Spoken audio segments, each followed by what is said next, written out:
லா இலாஹா இல்லல்லாஹு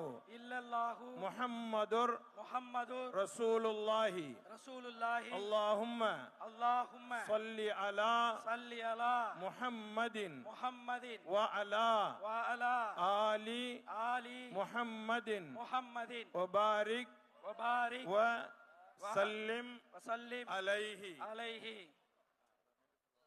اللهم لك صمت وبك آمنت وعليك توكلت وعلى رزقك أفطرت فتقبل مني يا الله உனக்காகவே நோன்பு நோற்றோம் உன்னுடைய அருளாலேயே நோன்பை திறக்கின்றோம் எங்களுடைய நோன்பை